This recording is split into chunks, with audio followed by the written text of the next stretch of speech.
Los adelantados del neomodernismo que negaron el carácter sacrificial de la misa. Denying the sacrificial character of the mass. Dr. Carol Byrne. Prólogo.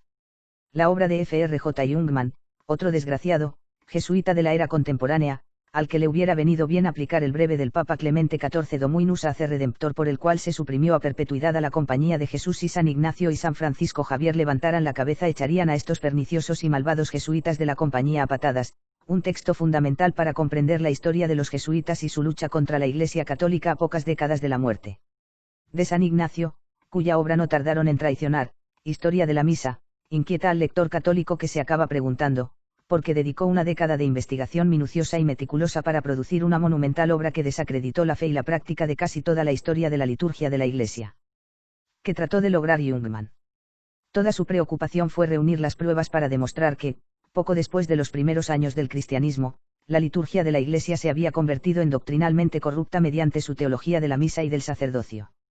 Su obra magna fue un esfuerzo de grandes proporciones para tratar de convencernos de esa falacia. Fue como si se hubiera propuesto enterrar el rito romano bajo una compleja red de falsedades.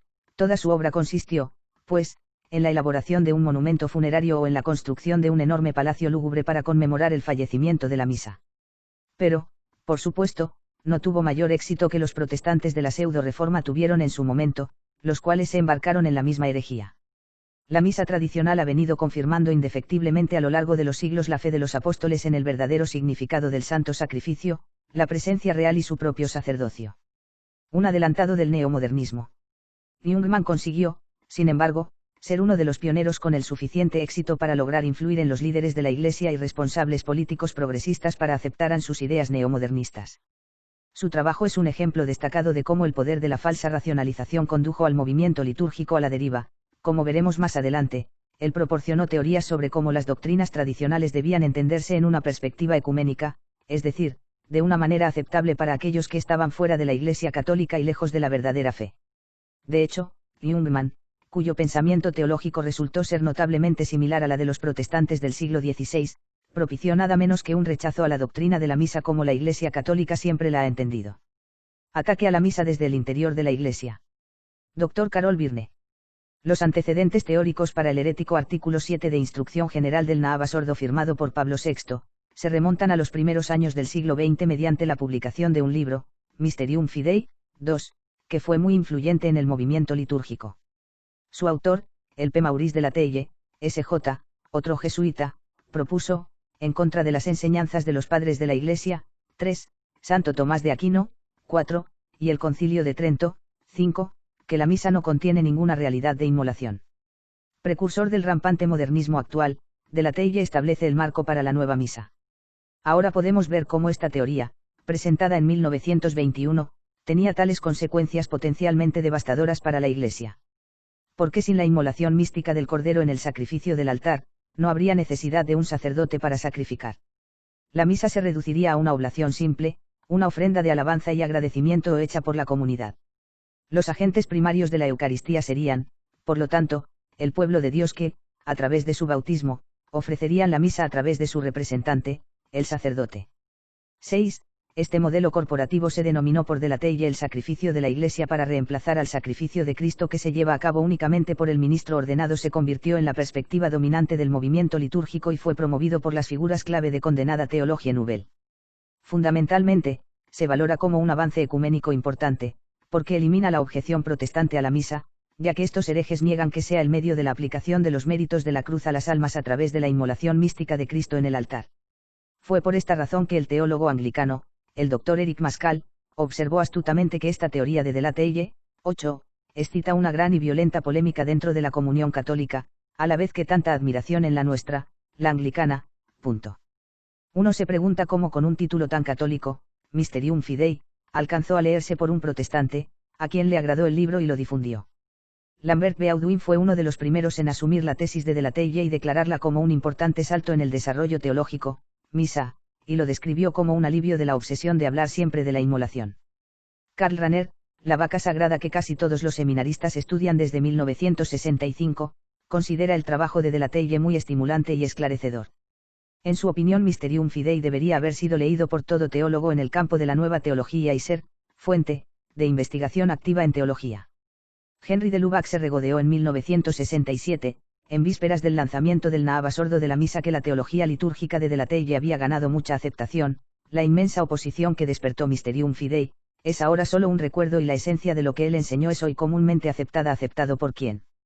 Los términos de referencia de Lubac se limitaron a señalar el consenso estrecho de expertos litúrgicos, pero la amplia franja de fieles católicos siguió creyendo en la misa como un místico Monte Calvario, no una cena del Señor protestante como el artículo 7 de la instrucción de Pablo VI indicaría.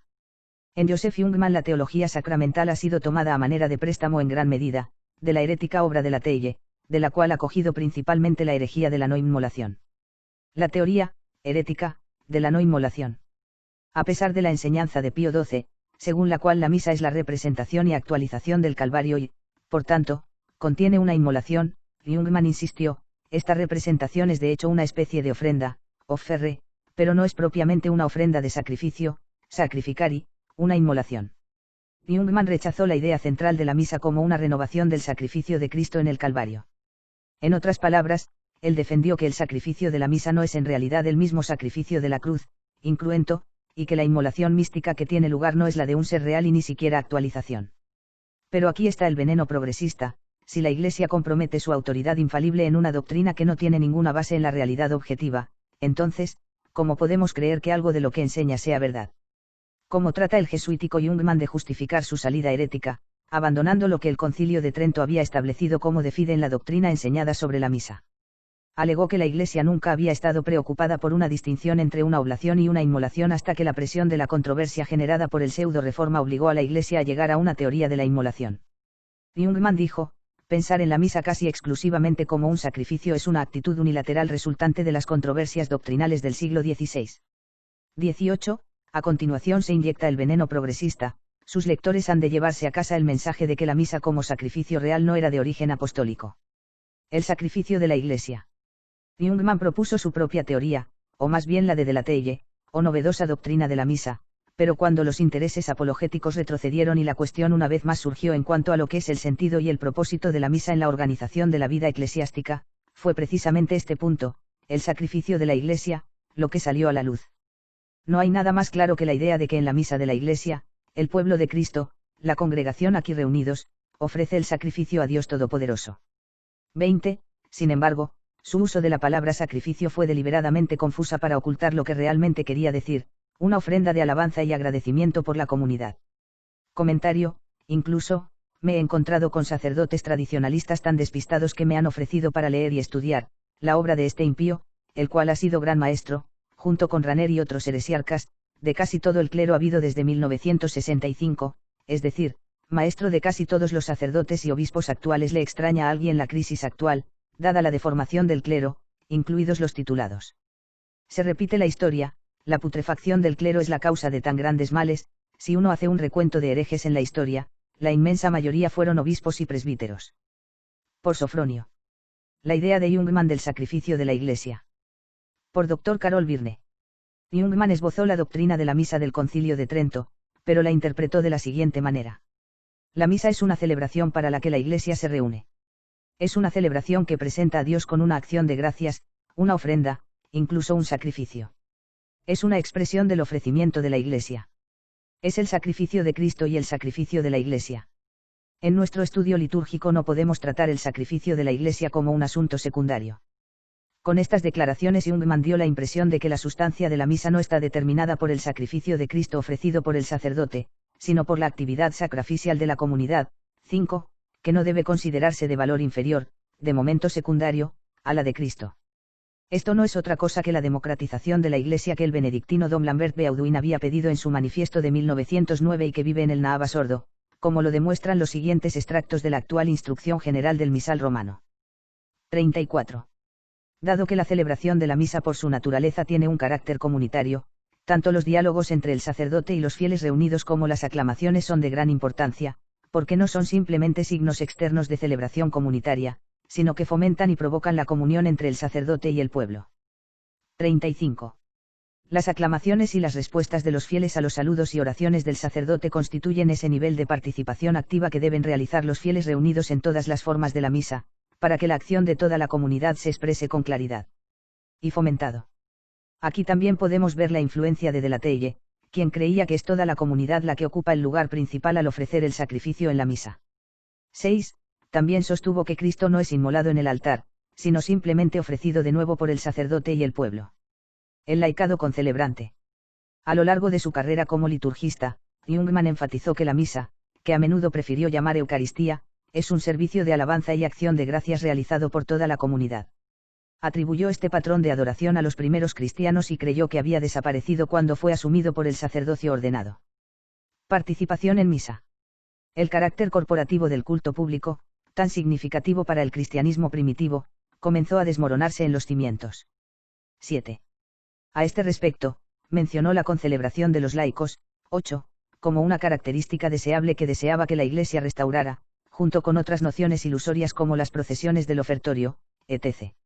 Jungmann era perfectamente consciente de que en la tesis del sacrificio de la Iglesia, que había elegido del P. Maurice de Latelle, no estaba en consonancia con la enseñanza tradicional que había formado la fe de los católicos durante siglos. En un congreso litúrgico en Múnich en 1955, pidió un nuevo entendimiento de la misa, un despertar del significado de la misa como una auténtica ofrenda comunitaria por el supuesto motivo de que perdimos, a través de los siglos, el sentido de la liturgia. 9. En el Congreso de Asís de 1956, el P. Ferdinand Antanelli también lamentó que la gente se ha separado, lamentablemente, de la verdadera vida litúrgica.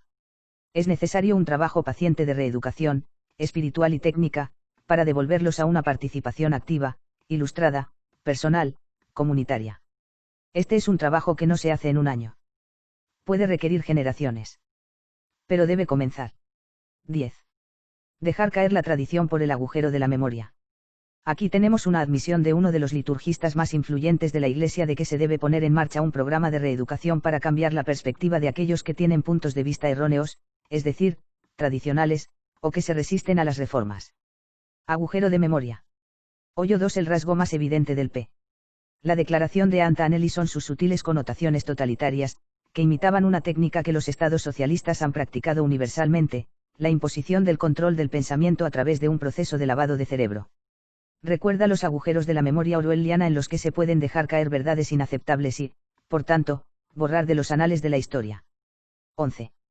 Metafóricamente hablando, este fue el destino del quo primum del Papa Pío V, que se colocó al frente de todas las ediciones típicas del misal romano impresas entre 1570 y 1962, pero que fue descartado sin ceremonias cuando se publicó el Naevas Ordo Missae.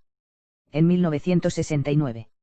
De hecho, el éxito de la reeducación litúrgica en producir una amnesia masiva y repentina entre los fieles fue verificado más tarde por el P. Frederic Mezzemanus, uno de los liturgistas más destacados y participante en el Congreso de Asís de 1956.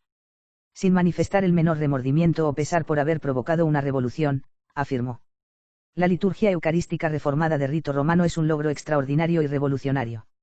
Después de 4 siglos de creciente rigidez de texto y forma, casi de la noche a la mañana la liturgia romana cambió de manera tan notable que los rasgos que alguna vez fueron familiares del rito preconciliar son ahora tan remotos para nosotros como algún oscuro ritual aborigen. 12. Énfasis agregado. No hace falta una observación muy atenta para percibir en esta observación el espíritu del modernismo, que exalta las reformas litúrgicas a expensas de la tradición y se deleita en borrar el pasado. Demuestra la rapidez con que el quo primum, 13, de Pío V ha sido eliminado del guión eclesiástico por parte de los reformadores que buscaban acelerar su desaparición. Además, podemos hacer una comparación con la Revolución Cultural en China de 1966 a 1976, dicho sea de paso, el momento en que la Revolución Conciliar desató la primera gran ola de destrucción universal en la Iglesia. Fue entonces cuando el pueblo chino fue intimidado para que rechazara los 4 viejos, viejas costumbres, vieja cultura, viejas costumbres y viejas ideas. Así como los que se adhirieron a los 4 viejos fueron enviados a campos de reeducación, los católicos que se aferraron a las viejas costumbres fueron adoctrinados para aceptar cambios rápidos y radicales que no se parecían al pasado. Los sacerdotes especialmente fueron intimidados para que se sometieran mediante apelaciones al estilo de Mao a la autoridad del Vaticano II y al hacer que se les invocaran sanciones oficiales, incluida la excomunión. La historia de la liturgia reflejada en una lente distorsionada. Jungmann escribió lo que era básicamente una visión revisionista del desarrollo litúrgico de la Iglesia desde los primeros tiempos cristianos. Comenzó con lo que quería probar y luego trabajó al revés, encontrando la confirmación de sus teorías preconcebidas en los eventos de la historia litúrgica. Participación en misa. Como hemos visto, Jungmann fue dado a muchas especulaciones precipitadas y permitiría que su imaginación llenara los vacíos donde faltaban pruebas. También buscaría evidencia, por tenue que sea, en algún sínodo oscuro o comentario casual de un observador contemporáneo sobre las prácticas litúrgicas en los primeros siglos de la Iglesia, y asumiría que era la práctica universal en la Iglesia. De ahí la existencia, como hemos visto, de algunos errores fácticos notables, la manipulación de los registros históricos e incluso algunos casos de franca falsificación esparcidos por toda su obra. Desafortunadamente, demasiados obispos y sacerdotes del Vaticano II estaban dispuestos a respaldar ciegamente las hipótesis de Jungmann sin molestarse en ver cómo llegó realmente a sus falsas conclusiones. Si lo hubieran hecho, habrían visto que muchas de sus teorías eran simplemente neomodernismo vestido con un atuendo académico falso. Desinformación para denigrar la liturgia. Jungmann no solo difundió desinformación, sino también algo mucho más insidioso, la desinformación. Mientras que la primera es información incorrecta o inexacta que surge del desconocimiento de los hechos, la segunda es información falsa diseñada deliberadamente para engañar, confundir o subvertir al destinatario. Porque, en su investigación académica, Jungmann mezcló algo de verdad y observación histórica con conclusiones falsas, medias verdades y mentiras para denigrar el valor de la liturgia tradicional. Esta mezcla letal se presentó de tal manera que provocó la respuesta deseada, particularmente entre el clero, animosidad contra las tradiciones litúrgicas, que supuestamente habían plagado a la Iglesia durante siglos. Seminaristas de Boston 1970. A fines de la década de 1960, la desinformación se imprimió de manera indeleble en la conciencia de sacerdotes y religiosos a través de cursos obligatorios de reeducación con tanta eficacia que el nuevo pensamiento se consideró axiomático y, por lo tanto, indiscutible. La magnitud del daño causado por la campaña de desinformación solo se hizo evidente en etapas. Primero, cuando el clero adoptó los nuevos ritos ideados por los innovadores, su comprensión del significado de la misa y los sacramentos cambió. Dejaron de comprender por qué ya no realizaban los ritos que expresaban su verdadero significado. Segundo, como resultado de tanta propaganda antitradicional, llegaron a resentir amargamente la liturgia en la que ellos mismos se habían formado, considerándola opresiva, triunfalista y sin sentido. La persistencia de este prejuicio todavía se puede ver hoy en la mayoría de los sacerdotes que se sienten avergonzados de estar asociados con él. En tercer lugar, cualquier práctica litúrgica que no gozó del apoyo del movimiento litúrgico fue considerada ilegítima. El resultado inevitable fue la persecución de los sacerdotes que permanecieron fieles a las viejas costumbres. Cuarto, cuando, finalmente, el cóctel litúrgico envenenado se filtró hasta el nivel parroquial, los fieles en las bancas asimilaron la misma hostilidad contra sus propias tradiciones. Discurso de Jungmann al Congreso de Asís en 1956. Lo que sigue es un resumen de los puntos clave del discurso de Jungmann que todavía se utilizan hoy como justificación de las reformas del Vaticano II. Esta es la esencia de su discurso, inspirado por un profundo desprecio por la tradición litúrgica de la Iglesia. Desde el comienzo de la Edad Media, un muro de niebla se instaló entre la liturgia y el pueblo y los separó, con el resultado de que el pueblo pudo discernir solo vagamente lo que estaba sucediendo en el altar. Aquí podemos ver la maquinaria de propaganda del movimiento litúrgico en pleno efecto. Un hombre galardonado con los premios más prestigiosos por su beca se inclina para hilar cuentos sobre el pasado, que ahora son considerados generalmente como hechos por los practicantes de los nuevos ritos. Su éxito ilustra la verdad del dicho de Orwell: quien controla el pasado controla el futuro. Quien controla el presente controla el pasado. Misa pre-Vaticano II. El lenguaje de la liturgia, entendido solo por el clero, creó una brecha entre el sacerdote y el pueblo, que fueron reducidos así a espectadores silenciosos y excluidos de la participación. Esta es otra falacia común del movimiento litúrgico que ganó fuerza bajo Pío XII y fue utilizada como base para la participación activa de los laicos a través del diálogo con el sacerdote durante la misa. La necesidad del diálogo se ha vuelto tan evidente e incrustado en la conciencia de los asistentes a la misa modernos de que no pueden comprender cómo sus antepasados no se sintieron excluidos al permanecer en silencio. Lo cierto es que los fieles de épocas pasadas sabían que el sacerdote ofrecía el santo sacrificio en el altar y podían participar orantemente en él a través de la fe y la devoción. No necesitaban ni pedían más. La misa de diálogo fue, por tanto, una solución a un problema que no existía. La liturgia se osificó en una mezcla de palabras y gestos sujetos a reglas fijas y perdió la calidad de vida que alguna vez fue característica de la comunidad cristiana primitiva. Pero la liturgia tradicional fue siempre, y sigue siendo, una realidad viva, la expresión auténtica de la fe católica. En abierto desprecio por la tradición litúrgica, los reformadores consideraron sus ceremonias inmutables como una repetición inútil de actos sin sentido, un peso muerto que desechar, percebes incrustados que raspar de la barca de Pedro. Ya no es necesaria la protección de la liturgia, las preocupaciones pastorales son la máxima prioridad. Según Jungmann, no es necesario seguir guardando y defendiendo la herencia litúrgica de la Iglesia. Pero si la liturgia no está protegida, tampoco la fe, que está consagrada en ella.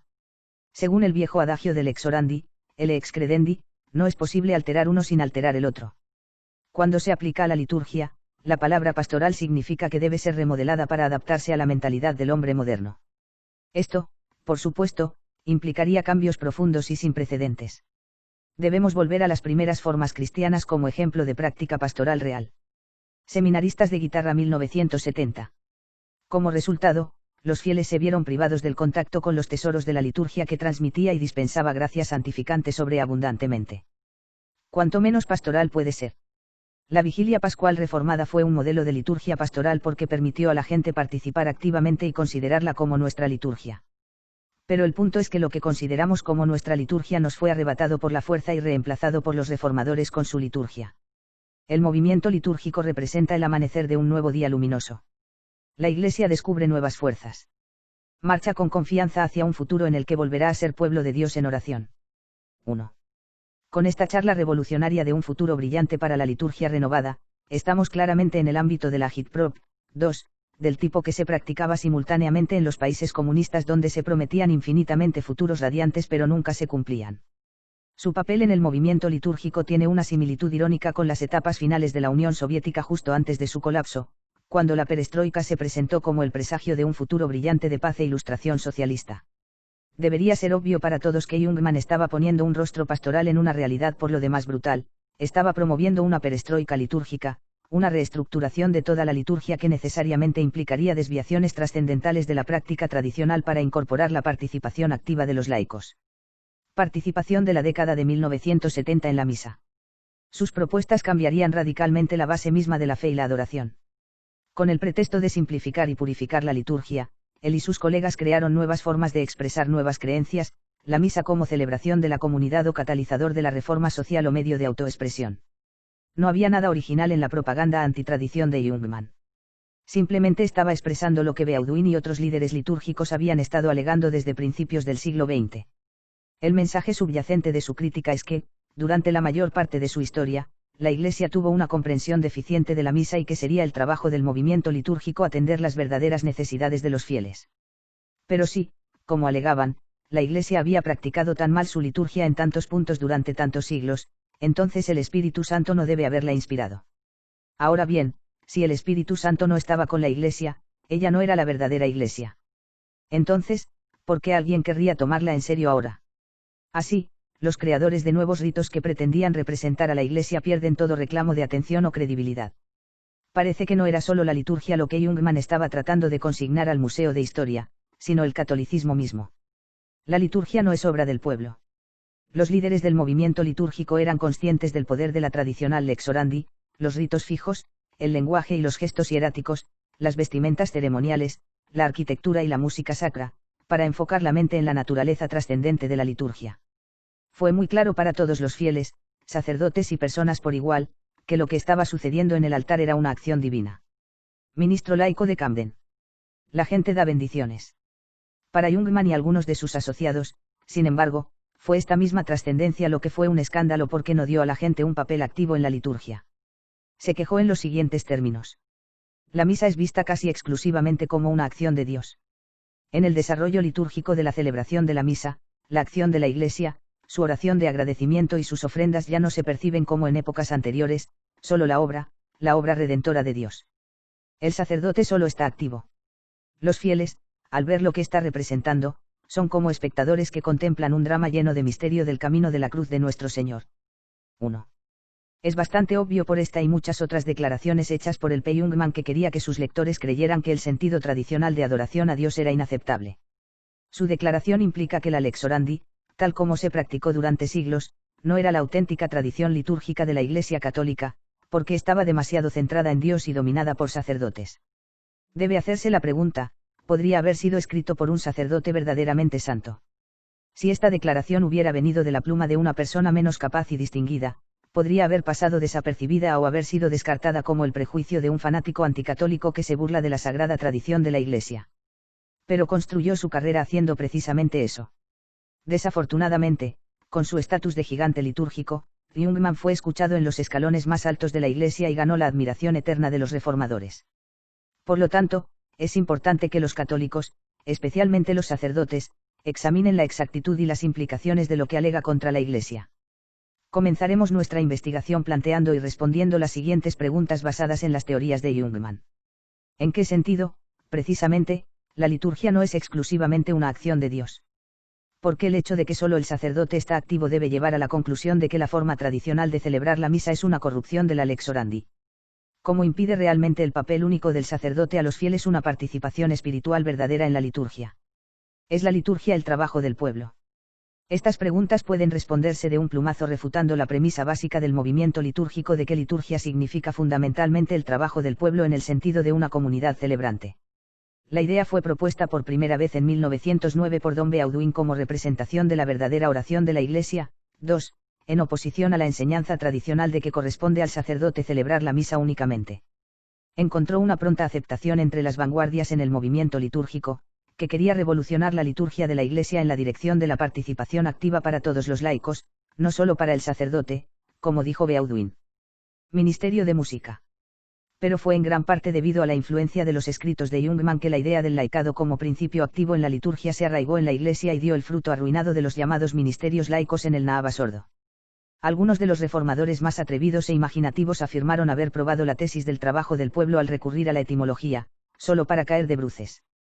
La palabra liturgia, afirman, correctamente, se deriva del griego leiturgia, pero afirman erróneamente que esta palabra se compone de dos elementos, laos, pueblo, y ergon, trabajo. Suena plausible, pero el problema es que no es cierto. Leiturgia en realidad se deriva de leitos, que significa público y originalmente se usó para denotar actos de servicio público realizados por un benefactor, leiturgos, para el bien de la comunidad. 3. Indudablemente era trabajo y ciertamente se trataba de personas, pero nunca se entendió en el sentido de trabajo de las personas. En otras palabras, el trabajo no lo hizo la gente, sino para ellos y en su nombre. 4. Cuán poco ético sería si la gente no reconociera la generosidad de su benefactor y se atribuyera la gloria de sus obras. La liturgia es en esencia la acción de Cristo. Existe una correlación obvia entre este uso antiguo y la liturgia tradicional en la medida en que muestra la distinción entre los leiturgos y el pueblo. Porque Cristo es identificado por San Pablo como nuestro leiturgos, ministro del santuario, 5, y continuamente da su vida para el beneficio espiritual del pueblo. Es esencialmente su, no nuestra, obra redentora para la salvación de las almas, es su sacrificio por su pueblo, su ministerio terrenal que solo el sacerdote realiza en su nombre. Por tanto, la liturgia no es algo que hacemos nosotros, sino que Cristo hace para nuestra salvación. Misa. Pero Jungmann adoptó un punto de vista diametralmente opuesto. En realidad, desde el principio, la estructura de la misa la presenta como nuestro sacrificio, es nuestra entrada en el sacrificio de Cristo, es nuestra afiliación con su oblación al Padre Celestial. Énfasis en el original, 6. Por lo tanto, el término santo sacrificio de la misa ya no se oye, porque hoy en día el culto es considerado como el trabajo de la gente, una abrumadora mayoría humana acción. Hubo una marginación consciente dentro del movimiento litúrgico de la enseñanza del Concilio de Trento de que la misa es el sacrificio del Calvario renovado en el altar. Jungmann afirmó que pensar en la misa casi exclusivamente como un sacrificio es una actitud unilateral resultante de las controversias doctrinales del siglo XVI. 7. De hecho, hasta que el movimiento litúrgico cambió su significado, la palabra liturgia, cuando se aplicaba al culto de la Iglesia, se entendía para designar la actividad de Cristo sumo sacerdote, en segundo lugar y por extensión, la actividad del sacerdote que oficia in loco Christi, en lugar de Cristo. Esta comprensión de la misa no solo está arraigada en las Escrituras, sino que está visiblemente consagrada en los ritos tradicionales en los que solo el sacerdote está activo. En otras palabras, tradicionalmente se ha entendido que la liturgia es, por su propia naturaleza, una actividad clerical. Repudio del pasado.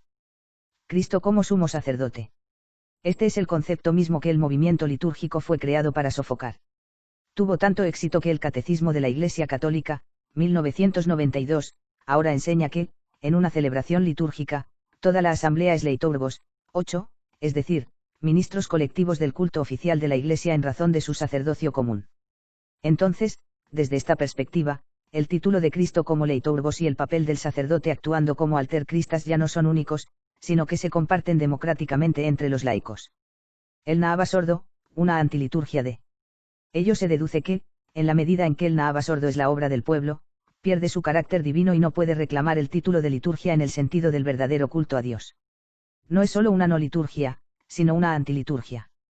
Ha sido ideado de tal manera que en la práctica las personas actúan como si fueran el foco principal de adoración, en lugar de Dios. Ellos celebran sus propias vidas y logros solo en este mundo. Esto es particularmente evidente en la misa de Requiem. Aquellos que participan en tales ceremonias a menudo se engañan haciéndoles creer que Dios no es más que la comunidad, que se reúne en la iglesia. Esto explica cómo se ha convertido en una segunda naturaleza para el sacerdote Naaba sordo dar la espalda a Cristo en el tabernáculo y mirar al pueblo, a quien ahora considera instintivamente como los verdaderos protagonistas de la liturgia. Inversión litúrgica, las personas primero, Dios segundo. Volviendo nuevamente a la venerable fórmula lex orandi, lex credendi, podemos ver que la liturgia revela lo que realmente creemos y cómo nos vemos a nosotros mismos en relación con Dios.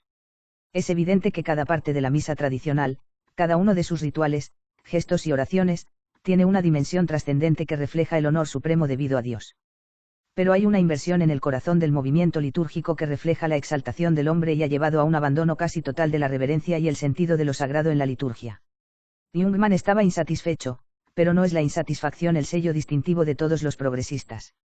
Con una liturgia que se veía casi exclusivamente como una acción de Dios. Prefería, en cambio, cambiar el centro de gravedad hacia el pueblo de Dios en oración. Creía que el pueblo, y no solo el sacerdote, debería tener un papel central en la liturgia incluso durante el canon, la parte más sagrada y solemne de la misa. El siguiente extracto de su obra magna lo ilustra en pocas palabras. Una oración de acción de gracias surge de la congregación y es llevada a Dios por el sacerdote, pasa a las palabras de la consagración, y luego a la oblación de los dones sagrados y esta oblación, a su vez, concluye con una palabra solemne de alabanza. 1. Aquí la oración de acción de gracias del pueblo se difumina imperceptiblemente en las palabras de la consagración, de modo que cualquier distinción entre el sacerdote y el laicado es extremadamente borrosa. Se da la impresión de que son las personas reunidas las que son los verdaderos ministros de la consagración y quienes juntas cumplen la institución de Cristo. Son todas las personas creyentes las que forman la Iglesia, que se acerca a Dios en oración a través de la liturgia. 2. Eso, insistió Jungmann, era esencial, en la era cristiana primitiva, la liturgia era esencialmente un culto público corporativo. 3. En otras palabras, estaba enseñando la noción protestante de que la Eucaristía es esencialmente un banquete del pueblo reunido, fue su acción de alabanza y acción de gracias lo que dio sentido a los ritos. Según esta noción progresista, la Iglesia se extravió al privilegiar al sacerdote sobre los laicos en la celebración de la liturgia. La influencia de Jungmann fue de gran alcance y profunda, a juzgar por las liturgias centradas en el hombre que ahora son la norma. Hay poca, si es que hay alguna, conciencia de Dios en esta comprensión típica del Naaba sordo explicada por el carmelita P. Gregory Klein. La Eucaristía comienza con la asamblea, la gente se reúne en el nombre de Jesucristo. Si bien los detalles del entorno en el que se reúne la gente, la ocasión en que la gente se reúne y la forma en que la gente se reúne no son poco importantes, la Eucaristía se trata de personas. 4. Menos reverencia hacia Dios, más participación activa. Jungmann atacó la misa tradicional sobre la base de que la congregación no tenía un papel activo que desempeñar y se quejó de que, en consecuencia, la misa se convierte tanto más en el misterio de la venida de Dios a hombre, un misterio que uno debe admirar con adoración y contemplar desde lejos. 5. Énfasis agregado. Esta es una clara indicación de que Jungmann vio una correlación inversa entre la participación activa de los laicos y una liturgia centrada en Dios, en la medida en que la primera disminuye, la segunda aumenta. Entonces, cuando Dios y el hombre se pesan en la balanza, se produce un marcado efecto de balancín. Un honor demasiado alto para Dios en la liturgia era, según Jungmann, para ser evitado, sobre la base de que degradaba la dignidad de los laicos más importantes, sus derechos a participar activamente deberían estar siempre en ascenso. Pero, ¿desde cuándo se consideró injusto y opresivo anteponer la suprema reverencia a Dios por encima de los intereses de los laicos? Solo desde que el movimiento litúrgico decidió que Dios era un obstáculo inconveniente para sus supuestos derechos de participar activamente en la liturgia. Con el Vaticano II, el balancín definitivamente se ha inclinado a favor del hombre. La Constitución de la liturgia ordena que la participación activa de todas las personas es el objetivo a considerar antes que nada. Y, para que nadie deje de apreciar la importancia suprema de dicha participación, la Constitución de la liturgia lo integra bien, la frase se repite 17 veces en el documento. 6. La reverencia hacia el Santísimo Sacramento, un obstáculo. Como la reverencia, o la falta de ella, es en última instancia una cuestión de fe, Jungmann reveló la objeción básica de los reformadores litúrgicos a poner a Dios en primer lugar. Debemos ver el tabernáculo como un obstáculo para la celebración de la misa, porque la presencia de la Santísima Eucaristía desde el comienzo de la misa debe perjudicar la lógica del curso de la celebración. 7. Fue esta lógica engañosa y diabólica la que convirtió la liturgia en obra del pueblo y el edificio de la Iglesia en la casa del pueblo en la que la morada de Dios es diariamente deshonrada por celebraciones centradas en el hombre. Esta lógica de la gente primero llevó a la virtual desaparición de la reverencia y solemnidad que tradicionalmente han caracterizado la liturgia, la recepción de la comunión y las devociones en honor al Santísimo Sacramento. Y su repentina retirada estaba destinada a tener un impacto negativo en la fe en la presencia real. Porque los símbolos y signos de adoración comunicaban algo de los misterios sagrados a los humildes fieles de una manera que las palabras de los eruditos litúrgicos a menudo no lograban transmitir. Jungmann incluso llegó a menospreciar la devoción al Santísimo Sacramento al criticar el sentimiento de asombro mostrado por los fieles ante la presencia real. El resultado de este giro hacia la presencia eucarística de Cristo como Dios entre los mortales es un énfasis desmesurado en la Eucaristía como una actividad sacrificial del sacerdote solo, que induce a asombro ante la presencia de Cristo entre los espectadores litúrgicos. 8. Sus teorías estaban detrás del impulso de marginar al mayor de todos los sacramentos. La medida en que la presencia sacramental se vuelve central es también la medida en que el pensamiento verdaderamente sacramental se desvanece. 9. Pero la historia posconciliar ha demostrado que es exactamente lo contrario, la medida en que el culto al hombre se vuelve central es también la medida en que la fe en la presencia sacramental se desvanece. Si hicieras lo que quisieras, toda reverencia sería abolida. Job 15, 4. Jungmann admitió una disminución de la estima por la presencia real. El movimiento litúrgico, se ha dicho, ha reducido el honor pagado al Salvador en la Eucaristía. Eso puede ser así. Sin embargo, en su opinión, los avances en términos de participación laica superan con creces la disminución del atria. 10. Sin embargo, sin la debida reverencia a Dios, la liturgia se vuelve autorreferencial y terrenal. La reverencia y el asombro son respuestas esenciales a la presencia de Dios, signo de que los fieles son conscientes de la realidad y trascendencia de Dios. Es obvio para nosotros ahora que la idea misma de reverencia e incluso el instinto por ella han desaparecido en gran medida en la liturgia moderna. El clero fue el primero en desconocer su deber de reverencia hacia el Santísimo Sacramento, seguido por los fieles que parecen no sentirse ofendidos o en lo más mínimo molestos por su ausencia. No hay humo sin fuego. En cuanto al trillado dicho del Papa Pablo VI de que por alguna grieta o fisura ha entrado el humo de Satanás en el templo de Dios, 11, surge la pregunta, ¿quién fue el principal culpable de avivar el fuego que envió el humo a arremolinarse en el santuario? La fisura fue la constitución de la liturgia del Vaticano II, particularmente su 14, que hizo de la participación activa de los laicos un punto fundamental del culto católico, poniendo así la orientación tradicional en reversa. Tal revolución en la lex orandi, que refleja ante todo la obra del pueblo y, por lo tanto, implica una deshonra para Dios, no podría haber sido inspirada por el Espíritu Santo. Hombre vi es Dios en la liturgia. El movimiento litúrgico, principalmente bajo la influencia de Jungmann, había convertido la liturgia en un campo de batalla de rivalidad entre Dios y el hombre en cuanto a quien debería tener la mayor gloria. El ganador de este tira y afloja fue revelado en 1969 con la introducción de la misa Naava sordo. Este nuevo rito de la misa era un artefacto completamente hecho por el hombre cuyos diseñadores querían exaltar los valores humanos, participación activa, autoexpresión, obra de manos humanas, ofrendas del pueblo, etc., a expensas de lo divino, el sacrificio de Cristo, el perdón de los pecados, la presencia real. Esto revela dos aspectos notables de los reformadores que produjeron la nueva misa. No tomaron en serio las palabras de San Juan Bautista, el Cristo debe crecer y yo disminuir. Y en 3 y 30, y mostraron un disgusto fundamental, incluso repugnancia, por la naturaleza sagrada y autoritaria de la tradición litúrgica. La consiguiente revolución en la liturgia ha producido, como era de esperar, efectos notables en la secularización de la Iglesia católica. Lo ha logrado volcando el orden interno de las almas de aquellos cuya espiritualidad se había formado en los ritos tradicionales, haciéndoles perder el sentido de lo sobrenatural que sus antepasados en la fe hicieron todo lo posible por alentar. La evidencia de esto está a nuestro alrededor, es el pueblo, no Dios, quien es el centro de la liturgia. Es un hecho incontrovertible que, en términos generales, los católicos modernos hablan y se ríen de forma rutinaria en la iglesia, ya no se arrodillan ante el tabernáculo, y el hábito de visitar la iglesia para orar ante el Santísimo Sacramento ha caído en su desaparición. De hecho, ignoran a Jesús presente en el tabernáculo, prefiriendo saludarse unos a otros. No tienen inhibiciones para manipular los vasos sagrados, incluso las hostias consagradas, o desfilar en el santuario durante la misa, y se sienten cómodos con la vestimenta informal e inmodesta en la iglesia. Todo esto y mucho más se produjo no por instigación de los laicos, sino con la connivencia y el estímulo del clero. Sembrando berberechos entre el trigo. Un enemigo ha hecho esto, se nos dice, mientras los hombres dormían, Mateo 13, 24-30. Fue solo cuando la brizna había crecido y había dado fruto en el Nahaba sordo que quedó claro que la fe tradicional había sido sembrada además por una nueva comprensión de la misa. El honor único debido a Dios había sido virtualmente escrito fuera del guión, y su lugar usurpado por el hombre, que iba a ser el centro de atención y cuya participación se consideraba esencial en los ritos. ¿Quién sembró este berberecho antropomórfico entre el trigo en el campo de la liturgia? Aunque tuvo muchos ayudantes, y ciertamente no fue el primero en hacerlo, Jungmann, por el gran volumen de sus escritos, debería pasar a la historia como el principal divulgador de la liturgia centrada en el hombre, despojada de misterio, asombro y reverencia. Abajo con la liturgia tradicional alegórica. El papel de Jungmann en este proceso de desacralización es de la mayor importancia. En su obra de gran influencia sobre la historia de la misa, y al amparo de la investigación histórica, dedicó una sección completa a la difamación de la liturgia medieval, que presentó como corrupta y decadente.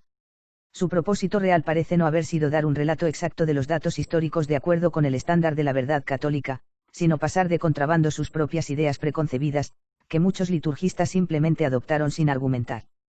Cardenal Francis Gasquet. Misa. El objetivo principal de Jungmann fue el llamado método alegórico de interpretación litúrgica, uno, que se había practicado desde el comienzo de la Iglesia, transmitido por los padres de la Iglesia, los santos y los doctores, y que aún hoy continúa viviendo entre aquellos que son fieles a la tradición católica. En pocas palabras, no era solo un medio de explicar lo que estaba sucediendo en la liturgia. Fue una herramienta hermenéutica de discernimiento que ayudó a los católicos anteriores al Vaticano II a captar algo del significado espiritual interno de la liturgia inspirada por el Espíritu Santo. Sirvió como recordatorio de que las ceremonias y los ritos estaban imbuidos de un carácter sagrado, tan sagrado, de hecho, que se volvía sacrosanto mediante el uso consagrado. Como lo expresó don Francis Gasquet, más tarde cardenal, en el siglo XIX. Un católico, que ve en la liturgia viva de la Iglesia romana las formas esenciales que permanecen todavía lo que eran hace 1200, tal vez cerca de 1400, años, no puede dejar de sentir un amor personal por esos ritos sagrados que le llegan con toda la autoridad de siglos. Cualquier manipulación grosera de tales formularios debe causar un profundo dolor a quienes los conocen y los usan. Porque les vienen de Dios, por Cristo y por la Iglesia.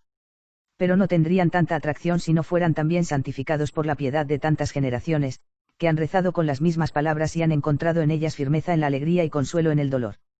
2. Misa. Pero nada en la liturgia tradicional, ni siquiera el canon sagrado, era sacrosanto para Jungmann y los líderes del movimiento litúrgico. Lejos de encontrarlo atractivo, no solo lo sometieron a un manejo rudo, es decir, rudo, insensible, violando su dignidad, sino que despreciaron la piedad de los fieles que lo asistieron con la mayor devoción a lo largo de los siglos. En cuanto a la tradición alegórica de interpretar la liturgia que había servido tan bien a la Iglesia desde sus inicios, Jungmann la torpedeó por debajo de la línea de flotación sometiendo sutilmente la liturgia al método de análisis histórico crítico. Este método había surgido durante la era de la Ilustración, generalmente hostil hacia la Iglesia, 3, y también de la exégesis bíblica protestante. Al hacerlo, él y sus colegas rompieron la continuidad hermenéutica de la liturgia y se aislaron del pasado de la Iglesia. Porque la interpretación alegórica proporciona un puente epistemológico entre los tiempos antiguos y modernos, permitiendo que todas las generaciones de católicos entiendan la misa en el mismo sentido. ¿Cómo funcionó el método alegórico? Siempre se ha reconocido que las características externas, es decir, las palabras, acciones, cánticos, arquitectura y accesorios, del culto católico fueron instituidas para promover la gloria de Dios y la edificación de los fieles. El Concilio de Trento dijo que los signos visibles de religión y piedad instituidos por la Iglesia elevan la mente de los fieles a la contemplación de las cosas más sublimes que se esconden en este sacrificio. 4. Pero, como estamos tratando con misterios que están más allá del alcance del intelecto humano, necesitamos alegorías que nos ayuden a comprender algo de las verdades divinas contenidas en la liturgia. Con referencia a las ceremonias de culto, Santo Tomás de Aquino explicó, las cosas de Dios no se pueden manifestar a los hombres si no es mediante similitudes sensibles. Ahora bien, estas similitudes mueven más el alma cuando no solo se expresan en palabras, sino que también se ofrecen a los sentidos. 5. P. Nicholas Giré. En otras palabras, en la liturgia tradicional no hay nada meramente exterior. Cada detalle de las ceremonias y la decoración expresa tanto las realidades sobrenaturales más elevadas como la vida espiritual interior para dirigir la mente de los fieles hacia lo invisible, divino y eterno. Como el Penicholas Gir, un historiador tradicional de la misa, lo expresó. La Iglesia ha envuelto la celebración del adorable sacrificio con un velo místico, con el fin de llenar los corazones y las mentes de los fieles con temor religioso y profunda reverencia, e instar a la contemplación y meditación ferviente y piadosa. 6. Fue este velo místico el que Jungmann, y antes que el líderes de la Reforma protestante, 7, quiso arrancar como nada más que una cortina de humo mítica que oscurece una realidad más mundana que, en opinión de algunos, solo podía ser descubierta por investigación histórica. Una vez aplicado a todo el ámbito de la liturgia, este método de crítica histórica impregna todo lo sagrado, desplaza el método de interpretación anterior y finalmente cambia la percepción de la fe, destruyendo los símbolos de la misa en nombre de la modernidad. Cualquiera que haya leído los enormes tomos de la obra de Jungmann sobre el rito romano no puede dejar de sorprenderse por la naturaleza tendenciosa de su crítica de la liturgia tradicional que aparece a intervalos frecuentes en todas partes. En medio de la plétora de datos históricos, algunos de los cuales más tarde se descubrió que eran espurios, produjo una serie de fantasías que pretendían mostrar que la misa codificada por el Papa Pío V no era un patrimonio sagrado, sino el producto de fuerzas históricamente condicionadas y giros equivocados que tomó la Iglesia en la Edad Media. Para ilustrar este punto, consideremos el enfoque de Jungmann sobre algunos aspectos clave de la liturgia. El principal objetivo de la crítica de Jungmann, como con los pseudo-reformadores protestantes del siglo XVI, fue la misa como renovación de la pasión y muerte de Cristo. Esta doctrina, que había estado en la Iglesia desde los tiempos apostólicos, recibió un mayor énfasis por parte de los comentaristas alegóricos o simbólicos medievales. 1. Lo que Jungmann objetó con más fuerza fue la interpretación simbólica dada a cada detalle de la liturgia, las oraciones del misal, los gestos y vestimentas del sacerdote oficiante, los vasos sagrados y los atavíos del culto, el altar y el mobiliario de la Iglesia, vinculándolos principalmente a la pasión y muerte de Cristo. 2. Así, por ejemplo, se pensó en el altar como la cruz en la que murió nuestro Salvador o la tumba en la que fue sepultado. 3. El canon silencioso recordaba el lugar santísimo del templo judío en el que solo se admitía al sumo sacerdote. Hubo cientos de ejemplos similares, todos recordando algún aspecto del Apocalipsis consagrado místicamente en la liturgia. En otras palabras, la liturgia fue claramente sobre Cristo. Pero Jungmann no tenía ningún interés práctico en este aspecto de la liturgia porque no promovía el objetivo del movimiento litúrgico de participación activa de la gente. Con referencia al método alegórico, se quejó. En las diversas explicaciones de la misa apenas se menciona el hecho de que el pueblo reunido tiene parte en la oblación o al menos participa en alabar y honrar a Dios. 4. Pero, él entendió mal la naturaleza de la liturgia. Las características externas de la misa constituían las imágenes, los sonidos y los olores del culto católico. Siempre se han entendido como un modo de comunicación simbólico que transmite el significado místico de la misa incluso a los niños y las almas más sencillas de la congregación, uniendo a todos espiritualmente con la vida sacramental de la Iglesia. La comprensión de los ritos por parte de la gente se facilitó, a través de símbolos, al más alto nivel. Jungmann había perdido el punto porque creía que gran parte del contenido existente de nuestra liturgia podría explicarse solo con la ayuda del conocimiento histórico y arqueológico y, por lo tanto, seguía siendo ininteligible para la mayoría de los fieles. 5.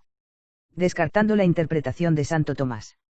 En la Summa Theologica, Santo Tomás de Aquino defendió los gestos rituales del sacerdote en la misa, como las muchas señales de la cruz hechas incluso después de la consagración, que habían sido atacadas por ser ridículas. El método que usó fue el alegórico. Signo de la cruz misa latina. Las acciones que realiza el sacerdote en la misa no son gestos ridículos, ya que están hechos para representar otra cosa. 6. El algo más fue el sacrificio del Calvario y pasó a explicar el significado sacramental en la misa. Sin embargo, Jungmann encontró esta explicación tan inaceptable que denunció esta sección relevante de la Summa como una falsificación, una interpolación escrito por alguien que no sea Aquino. 7. Curiosamente, no proporciona ninguna evidencia que sustente esta pieza de información histórica. Jungmann, aplicando su método histórico crítico, consideró la doctrina católica sobre la misa como una distorsión y exageración históricamente condicionada. Pensar la misa casi exclusivamente como un sacrificio es una actitud unilateral resultante de las controversias doctrinales del siglo XVI. Desde el Concilio de Trento, la comprensión del sacrificio de la misa a menudo se ha visto obstaculizada por la tendencia apologética a sobrecargar su identidad con el sacrificio de la cruz. 8. Por lo tanto, trabajó con éxito para asegurar que la nueva misa se coloreara con el motivo básico de la Pascua, 9, y se convirtiera en una celebración alegre de la resurrección en lugar del sacrificio de Cristo por la salvación de los pecadores. Malentendimiento de los símbolos de las vestiduras litúrgicas. Cada vestimenta individual, 10, del sacerdote celebrante fue investida con su propio significado. Penicholas Gir nos recuerda. La Iglesia les atribuyó justamente un significado superior y místico, en la medida en que hizo uso, por ejemplo, del nombre y origen, el color y destino, el uso y forma, así como el método y manera de ponerse y vestir las vestiduras, para expresar los misterios de la vida de Cristo y de la fe y las amonestaciones morales. 11. Museo de vestimentas. Vestimentas de misa. Según la interpretación alegórica, las oraciones de investidura recuerdan al sacerdote el misterio en el que está a punto de entrar y su necesidad de pureza de corazón. Con sentimientos tan hermosos que expresan la fe, ¿qué crítica se les puede hacer? Jungmann ciertamente los encontró inadecuados para los oídos modernos. Entonces, descartó esta interpretación como innecesariamente espiritual, relegando las vestimentas al dominio de la mera funcionalidad. Las prendas individuales no se explican sobre la base de ninguna función esencial consciente que sea suya cuando se usan, sino que es solo un pensamiento ascético. Alguna referencia útil a un texto bíblico en torno al cual se compone la oración. 12. Énfasis agregado. En el Nahava sordo, lo sagrado y lo misterioso se redujeron a lo mundano. Las vestimentas se simplificaron y abarataron mucho y algunas, como por ejemplo el manípulo, se descontinuaron por no ser funcionales. 13. En cuanto a las oraciones de investidura que contenían recordatorios de la pasión de Cristo e incentivos a la virtud semejante a la de Cristo, especialmente la pureza santa, no fueron requeridos por las nuevas rúbricas y, en consecuencia, cayeron en desuso generalizado. Así, se perdió una valiosa ayuda sacramental para la vida espiritual del sacerdote. Jungmann fingió que solo estaba atacando el método hermenéutico como reliquia de una era católica fantasiosa y acientífica, producto de la época histórica en la que floreció y, por tanto, una forma transitoria de expresión que podría y debería cambiarse para adaptarse a la mentalidad del hombre moderno. 14. No podía ignorar que la interpretación simbólica es un elemento esencial del patrimonio litúrgico de la Iglesia y que descartarlo es romper la hermenéutica de la continuidad con el pasado. Pues todos los escritores litúrgicos de esa época mostraron un profundo respeto por la obra de los padres de la Iglesia que heredaron y desarrollaron. Sus interpretaciones alegóricas de la liturgia reflejaban, cada una a su manera, algún aspecto de las verdades de la fe divinamente reveladas que se transmitieron a lo largo de los siglos a través de la Lex Orandi. Al resaltar el significado místico de la liturgia con el trasfondo de la historia de la salvación, nos mostraron que creer sobre la naturaleza de Dios, el significado de la misa y el papel del sacerdote. P. Gir, un exponente del método alegórico del siglo XX, declaró: todo lo que es precioso pertenece al Señor y debe servir para promover su gloria, por lo tanto, la Iglesia no solo tendría vasijas ricas, sino también hermosas vestiduras para el servicio del altar. La riqueza y el valor de las vestiduras sagradas presagian y despiertan la debida reverencia por el servicio divino, y exponen a los fieles la incomprensible grandeza y santidad de los misterios del sacrificio eucarístico. 15. Altar de Aquisgrán de la Virgen. Las vestimentas modernas y los edificios de las iglesias, por otro lado, reflejan la cultura local y no tienen un propósito más exaltado que inspirar y fomentar el diálogo y reflejar un espíritu comunitario. De ello se desprende que descartar este enfoque de la liturgia debe conducir a un declive en el sentido de lo sagrado y a un descuido de la teología sacramental de Santo Tomás de Aquino, que influyó en la enseñanza del Concilio de Trento. Pero, en opinión de los reformadores litúrgicos, todo ese rico pasado tuvo que ser eliminado para dar paso a la participación activa. Desafortunadamente para la Iglesia, los líderes del movimiento litúrgico vieron la liturgia tradicional como poco más que un objeto de especulaciones y conjeturas por parte de los historiadores. Pero, su significado espiritual solo se puede percibir por fe. Como es precisamente sobre los pseudo-historiadores que a menudo se construyen las desviaciones doctrinales, no es la Sagrada Liturgia la que necesita ser purificada de distorsiones y errores, sino las mentes de aquellos que utilizan el método histórico crítico. El arquitecto de la Reforma litúrgica. Explica el Vaticano II.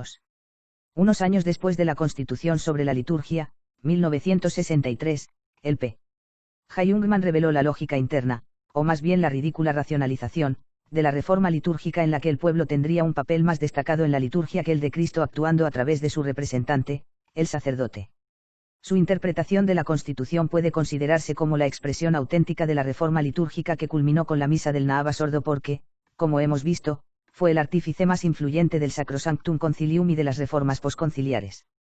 Así es como, en 1967, imaginó y predijo la misa del Nahava sordo. Altar dorado, Iglesia San José, Panana. La reforma debe trabajar hacia una forma de adoración que hable por sí misma y no requiera mucha explicación. Esto significa que las ornamentaciones, que se originan en el estilo de las cortes reales y del afán de pompa o incluso de la forma de piedad de épocas anteriores, deben desaparecer, y que los santos misterios deben recibir una expresión simple, estrechamente relacionada con la vida y sentimiento de la gente. Deben evitarse las ceremonias innecesarias. Énfasis agregado, 1. Desprecio por la tradición. Esto revela un plan calculado para demoler todos los símbolos de la trascendencia que despertaban un sentimiento de asombro ante la presencia de Dios y reducir los misterios insondables a unas pocas fórmulas simples que expresan la vida y el sentimiento del pueblo. La reforma desterraría a Dios del centro de la liturgia, como sucedió en la siguiente misa del Naava sordo, junto con el espíritu de adoración, la presencia del misterio y la atmósfera de santidad que caracterizó la misa tradicional. El absurdo del Vaticano II. La reforma radica en el hecho de que una iglesia que se destacaba por la ortodoxia y la belleza de su liturgia ahora estaba siendo condenada por su fidelidad a la tradición. Es equivalente a decir que si no fuera por la tradición católica, todo en la iglesia estaría bien. La presencia real. La principal objeción de Jungmann a la práctica de la adoración eucarística era que animaba a los fieles a concentrarse en la presencia real y desviaba la atención de la actividad de la comunidad reunida. En apoyo de esta teoría, querida por el movimiento litúrgico, citó el Corpus Mysticum de su colega jesuita Henry de Lubac, II, que ya había sido condenado por el Santo Oficio en 1950 por errores perniciosos en puntos esenciales del dogma. 3. Jungmann recomendó especialmente el capítulo final de este libro en el que de Lubac expuso una teoría, extraída de sus estudios de recursos, resourcement igual a volver a las fuentes, que la doctrina de la presencia real no entró en la Iglesia hasta el siglo IX. 4. En su opinión, esta novedad llevó a la Iglesia medieval a desarrollar una falsa concepción de la Eucaristía como el verum corpus, el verdadero cuerpo de Cristo. 5. Ese título, argumentó de Lubac, pertenecía por derecho al cuerpo de personas unidas en torno a la Eucaristía y debería transferirse a ellos. 6. En el supuesto de que esta era la creencia original de los primeros cristianos. De Lubac también desprestigió a los teólogos medievales ortodoxos, entre los que debemos incluir sobre todo a Santo Tomás de Aquino, acusándolos de estar tan obsesionados con la doctrina de la transubstanciación y la presencia real que pasaron por alto la importancia del pueblo reunido. Peor aún, acusó, la doctrina de la presencia real fue una causa de división en la Iglesia porque hizo que la gente, el verdadero cuerpo de Cristo, se desprendiera de la Eucaristía. 7. Esta falsa acusación se convirtió en la paradoja central del movimiento litúrgico, una suerte de dialéctica hegeliana, que se resolvería borrando la distinción entre Cristo y el pueblo, entre lo sobrenatural y lo natural, la gracia y la naturaleza, y pretendiendo que son idénticos. P. Henry de Lubac, S.J. Esto era, por supuesto, típico de Lubac y parte de la Nouvelle Théologie. 8. Donde deja esto la presencia sustancial de Cristo en el sacramento del altar. En la teología de Lubac, no había necesidad de preocuparse por una presencia real y objetiva de Cristo en la sagrada especie, porque el pueblo es el verdadero cuerpo de Cristo y Cristo ya es inmanente en la comunidad incluso antes de la recepción del sacramento. Tampoco hubo necesidad de un milagro extrínseco, transubstanciación, mediado por el sacerdote para producir la presencia real en el altar, porque, para de Lubac, fue la actividad del pueblo la que dio origen a la Eucaristía. 9. El Santísimo Sacramento se redujo a un símbolo, una muestra de su solidaridad y unidad. Como todos los progresistas, Jungmann no aprobaba dar al Santísimo Sacramento su tradicional lugar de honor, como dejan en claro las siguientes quejas injustificadas. En la Iglesia, el tabernáculo ocupa el lugar central y supera al altar en importancia. Se difunde la idea de que una iglesia es ante todo la casa de Dios. Se desarrolla una piedad sacramental que, incluso dentro de la misa, valora y comprende solo la consagración. No todos estos desarrollos pueden aprobarse. Porque el resultado de un énfasis de gran alcance fue aislar el Santísimo Sacramento del contexto original de su fundación, una comida para compartir. Con demasiada frecuencia predominaba una visión estática del sacramento, el interés principal se centró en la presencia permanente. 10.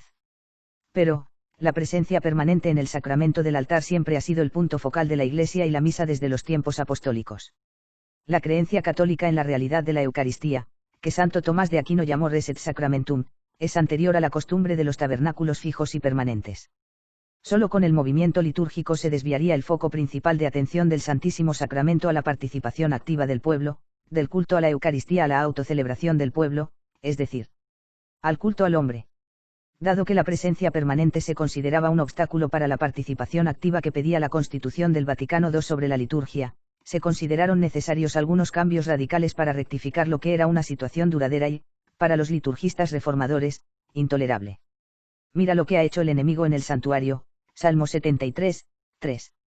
Por lo tanto, persuadieron a las conferencias nacionales de obispos de todo el mundo para que hicieran los siguientes cambios litúrgicos especialmente diseñados para alterar las creencias, actitudes y comportamientos católicos con respecto a la presencia real.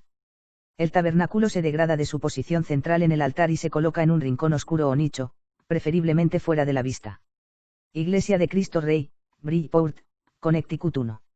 Iglesia de Cristo Rey, Bridgeport, Connecticut 2.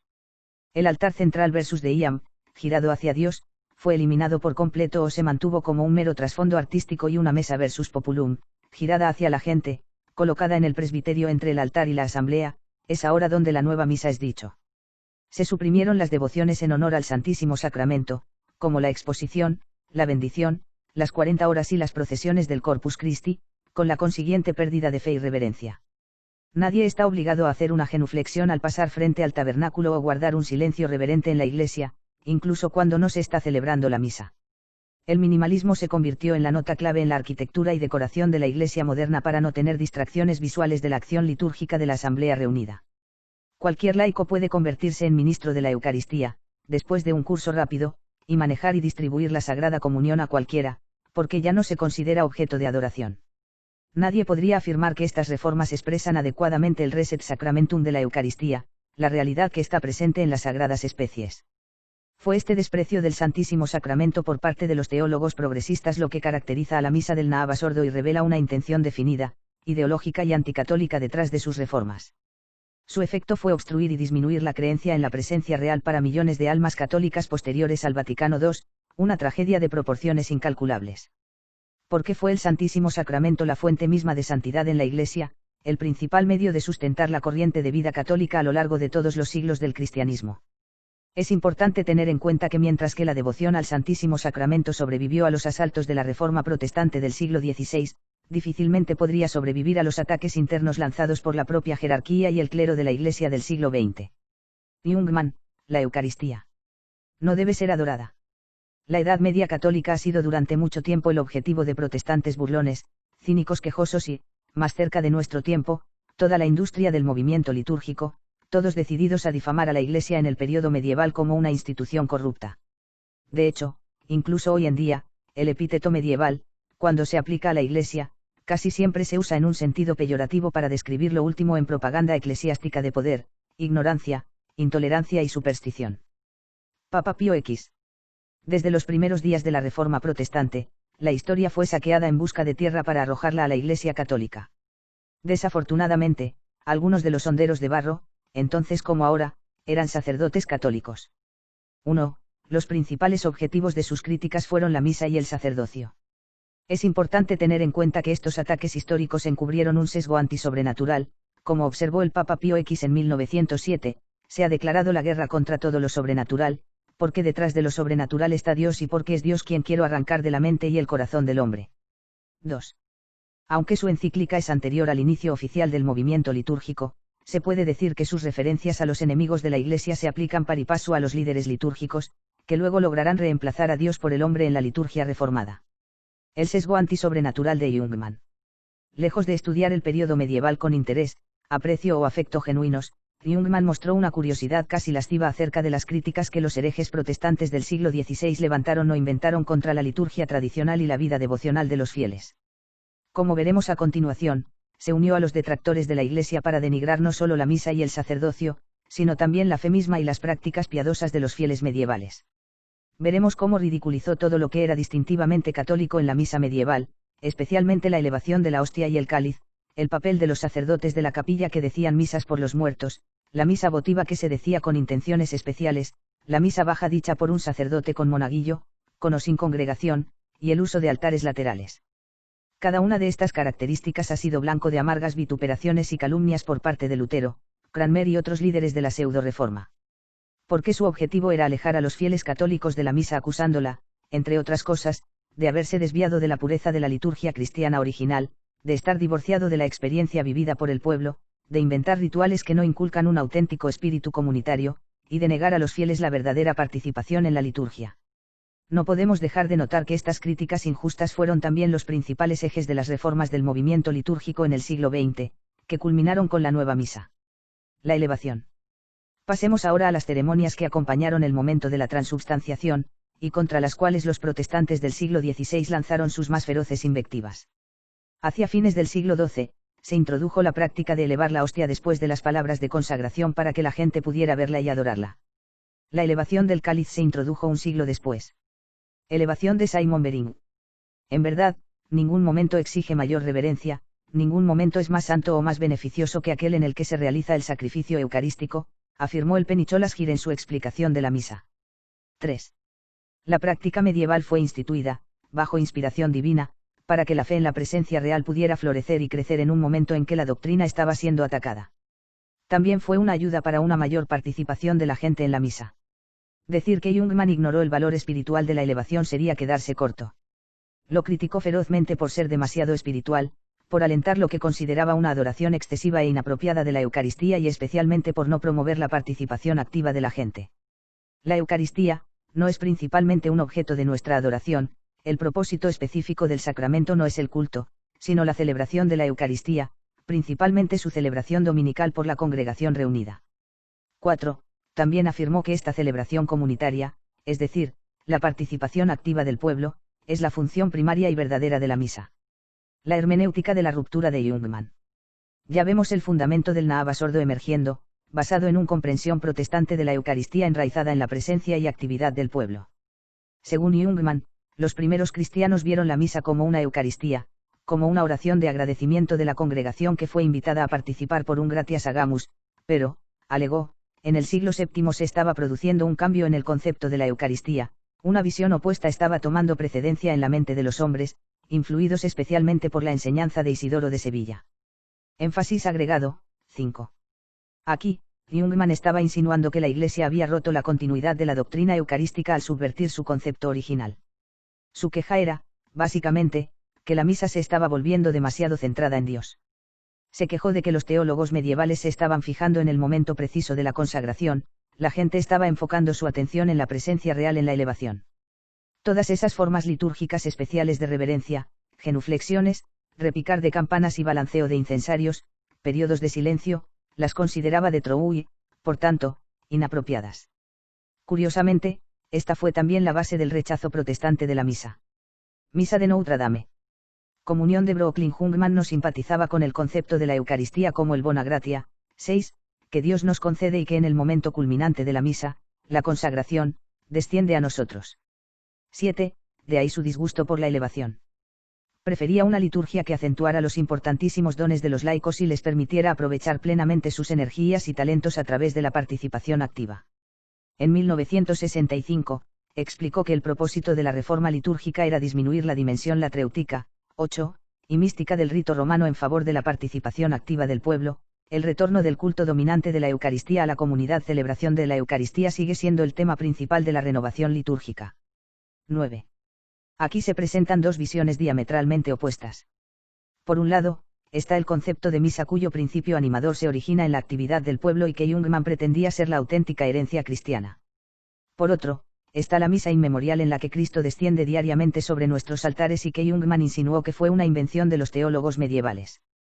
Para decirlo en pocas palabras, uno es naturalista porque concierne principalmente al hombre y viene de abajo, el otro es sobrenatural porque su punto de referencia es Dios y viene de arriba. La historia ha demostrado que punto de vista ganó credibilidad y aceptación en la reforma litúrgica que produjo la nueva misa. Y los ejemplos son evidentes y abundantes de la consiguiente pérdida de conciencia del valor de la consagración entre los asistentes modernos a la misa. Cualquiera que todavía no esté convencido de que la constitución de la liturgia del Vaticano II se basó en una premisa falsa que conduciría lógicamente a una conclusión igualmente falsa, el Naava sordo Misae, haría bien en tener en cuenta que fue Jungmann quien escribió y editó todo el capítulo 2 en la Eucaristía. En el próximo artículo, veremos qué dijo exactamente Jungmann sobre la elevación y cuán cerca se parecían, incluso imitaban, sus críticas a las de los herejes protestantes del siglo XVI. Saboteando la elevación y la consagración. Jungmann compartió algunas de las actitudes beligerantes y anticatólicas que impulsaron la reforma protestante, como podemos ver en las siguientes críticas que hizo a la elevación. Pristka es la Beisian. Las objeciones del progresismo contra la elevación son las mismas que las del protestantismo. Fue una intrusión de una innovación muy notable en la misa. 1. Fue el resultado de algunas objeciones pedantes e inútiles entre los teólogos medievales sobre un momento preciso de consagración. Estaba estrechamente relacionado con prácticas supersticiosas que surgían de las percepciones populares de la leyenda del Grial. Causó daño a la vida espiritual de los fieles al inducirlos a estar satisfechos con mirar en lugar de recibir la hostia. Fue la causa de la conducta desordenada en la iglesia cuando la gente se empujaba entre sí para ver la hostia elevada. Les hizo descuidar el resto de la misa mientras corrían de iglesia en iglesia para estar presentes solo en cada exhibición de la hostia y el cáliz. La idea de que la elevación, que fue instituida para honrar la presencia real en el Santísimo Sacramento y para aumentar la devoción a él, fue una intrusión injustificada o que pudo haber sido producto de tantos males, es inconcebible, incluso blasfema. Debemos tener en cuenta que el Concilio de Trento emitió la condena más severa de la Iglesia contra cualquiera que afirmara que cualquiera de las ceremonias del rito romano era capaz de ejercer una influencia maligna sobre los fieles. 2. Sin innovación. Los primeros críticos que atacaron la elevación como una novedad fueron los protestantes del siglo XVI, 3, en un vano intento de demostrar que era un roumis y además, rouman.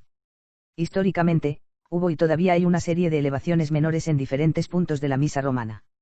De hecho, la costumbre de la elevación, en el sentido de mostrar el Santísimo Sacramento a la gente antes de la comunión para su adoración antes de la recepción, ya era establecido en las constituciones apostólicas del siglo IV. 4. En tiempos premedievales, el sacerdote sostenía la hostia al nivel de los hombros durante la consagración. Thomas Becan. Thomas Becan y Joseph Jungmann están en la misma página. Entonces, en el siglo XIII, era solo una cuestión de levantar la hostia consagrada unos centímetros más arriba para que la gente la viera y la adorara, lo que no es una revolución sorprendente. El nuevo ritual, arraigado en las costumbres piadosas de los fieles seculares, se desarrolló de forma natural y orgánica a partir de la tradición viva, como un árbol que florece a su debido tiempo. La elevación fue, por tanto, un desarrollo del árbol litúrgico más que una innovación. También fue considerado como un símbolo místico de Cristo resucitado en la cruz en el Calvario, una ayuda eficaz para recordar la pasión y muerte de Cristo. Más significativamente, marcó el momento del descenso de Cristo sobre el altar en el milagro de la transubstanciación. ¿Por qué la objeción? Jungmann trató de entender que esta no era la enseñanza de la Iglesia primitiva. El énfasis medieval en el descenso del misterio sagrado fue, alegó, un error dañino porque condujo a una menor consideración por la oblación que nosotros mismos ofrecemos y en la que nos ofrecemos como miembros del cuerpo de Cristo, y una mayor atención al acto de transubstanciación. 5. El momento de la consagración.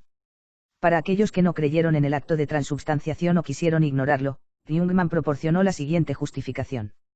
En general, la antigüedad cristiana, incluso hasta bien entrada la Edad Media, no manifestó ningún interés particular por la determinación del momento preciso de la consagración. A menudo se hacía referencia simplemente a toda la plegaria eucarística. 6. Esta fue su forma de descartar la teología escolástica de la Edad Media al hacer que este tema vital, un momento exacto de la consagración, pareciera una disputa académica sin sentido, un análogo al acertijo de los ángeles en la cabeza de los alfileres, o un momento mágico teoría que se puede reír. De esta manera, los progresistas continúan ridiculizando y socavando viejas certezas y creencias fijas. Fue un ejemplo de cómo Jungmann se entregó a la polémica. 7. Para desafiar los valores tradicionales cuando faltaba evidencia histórica para probar su punto. Estaba bastante equivocado, porque existe evidencia de que los primeros padres de la Iglesia testificaron de su creencia en un momento exacto de consagración que ocurría inmediatamente después de que el sacerdote pronunciara las palabras de Cristo. 8. El descenso de Cristo al altar en la misa. Al oponerse al descenso del sagrado misterio, Jungmann se estaba colocando fuera de toda la tradición de la teología sacramental de la Iglesia, porque toda la doctrina de la transubstanciación está íntimamente relacionada con la encarnación, como señaló el Papa León XIII, la Eucaristía, de acuerdo con el testimonio de los Santos Padres, debe considerarse, en cierto modo, una continuación y extensión de la encarnación. 9. Énfasis agregado. El escándalo de la particularidad. 10. Gente concelebrando. En el Nava Sordo se supone que la consagración la realiza toda la congregación. Jungmann no podía tragarse la idea de un momento preciso de consagración. 12. Promulgada por el sacerdote celebrante sin sufrir una aguda indigestión litúrgica. En cambio, postuló que toda la plegaria eucarística desde el comienzo del prefacio hasta el Padre Nuestro era consagratoria. También sostuvo que la consagración no se efectuó con solo una oración del sacerdote, sino por toda la asamblea, y que debería incluir un papel activo de la congregación, expresión de acción de gracias, diversas respuestas y aclamaciones, la recitación del Sanctus, etc. Era la elevación eliminada del no.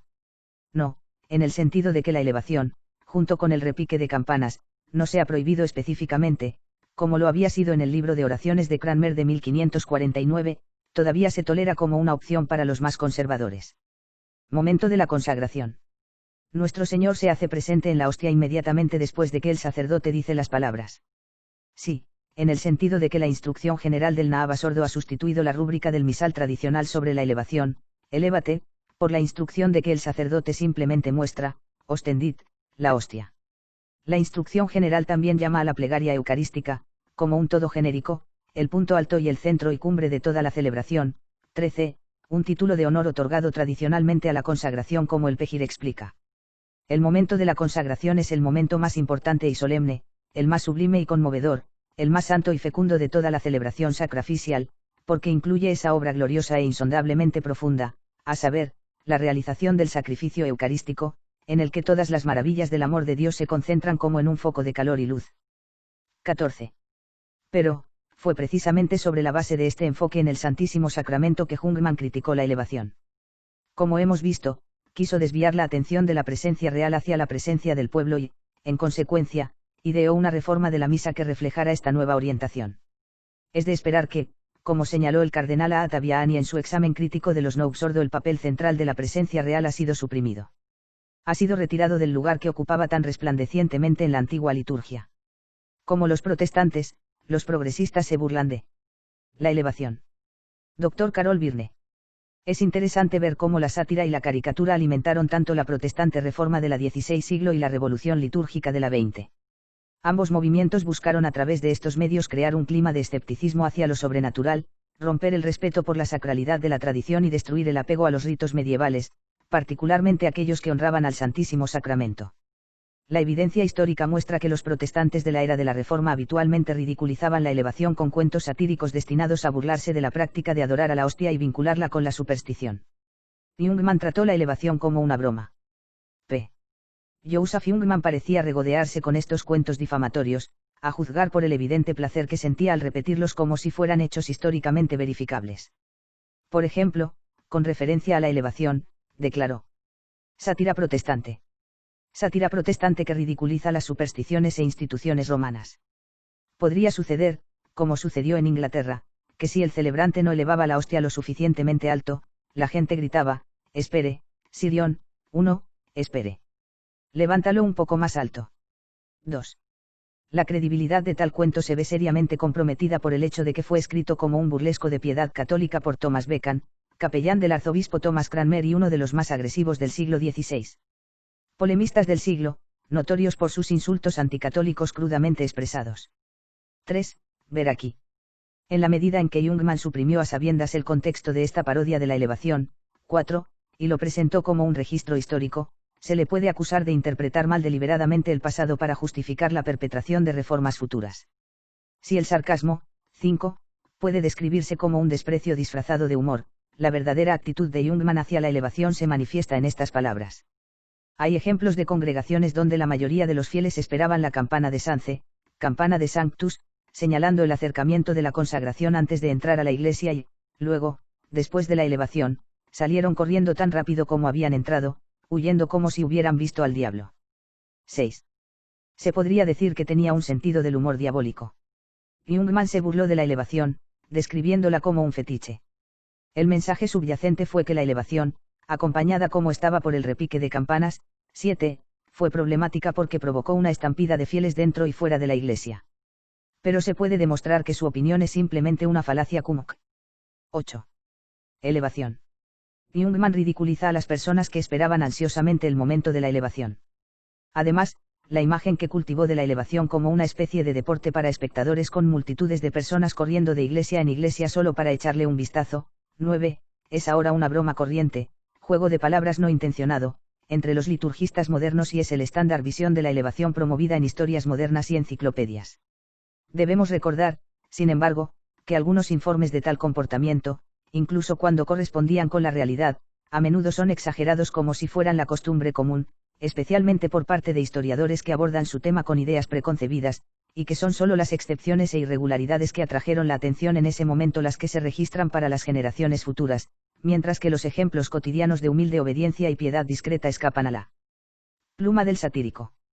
Desafortunadamente, Jung mantenía el potencial de moldear la concepción popular de la liturgia medieval apelando a las peores tendencias de sus lectores, incluido el deseo de burlarse de lo santo, incluso del lugar santísimo. Jungmann continuó rodeando la elevación con una atmósfera de broma y diversión. Mirar la hostia sagrada en la elevación se convirtió para muchos en la Edad Media tardía en el todo y el fin de la devoción de la misa. Vea el cuerpo de Cristo en la consagración y esté satisfecho. 10. Su opinión muestra cierto desdén, al menos, una falta de respeto a la fe de los católicos medievales a los que acusó de considerar la elevación como un sustituto de la comunión sacramental. La mirada. Jungmann estaba decidido a empañar el ritual de la elevación sugiriendo que la exhibición de la hostia estaba inspirada en la leyenda popular medieval, el Grial, que presentaba un poder supuestamente mágico del acto de ver. Santo Grial. Jungmann usa la leyenda del Grial para denigrar la elevación. Ver el misterio celestial, ese es el clímax de la leyenda del Grial en la que, en este mismo periodo, el anhelo religioso de la Edad Media encontró su expresión poética. Y como en la leyenda del Grial, muchos resultados llenos de gracia se esperaba de ver el misterio, también en la misa. 12. Énfasis agregado. Él virtualmente acusó a los fieles de creer que, así como en la leyenda del Grial se pensaba que los beneficios materiales estaban garantizados mágicamente a través del contacto visual directo con el objeto de su devoción, también mirar a la hostia podría producir los mismos efectos. Aquí hay un paralelo sorprendente, afirmó, 13, y concluyó que, en opinión de los católicos medievales, mirar la hostia era más beneficioso que recibir. 14. Comunión ocular. Es simplemente la especulación más descabellada de que los asistentes a la misa medievales pensaran en la elevación de esta manera. Nunca existió algo así como la comunión ocular, una expresión que todavía es corriente entre los liturgistas modernos para ridiculizar la elevación, a diferencia de la práctica piadosa de la comunión espiritual. Todo católico bien instruido sabía que la gracia del sacramento era obra de Cristo, no por la acción de ver y que simplemente mirar la hostia no sería espiritualmente eficaz sin una intención de adoración acompañante. Anfitrión de adoración. Adoración de las especies sagradas, otro servicio ocular. Por eso, en sus instrucciones pastorales y catequéticas, el clero exhortaba a los fieles a venerar la hostia de la elevación. Y había muchos manuales de devoción para laicos, completos con una variedad de oraciones como ayuda para la contemplación durante la consagración, por ejemplo, esta hermosa oración del siglo XIII de William Durandus, obispo de Mende, contenida en sus instrucciones diocesanas. 15.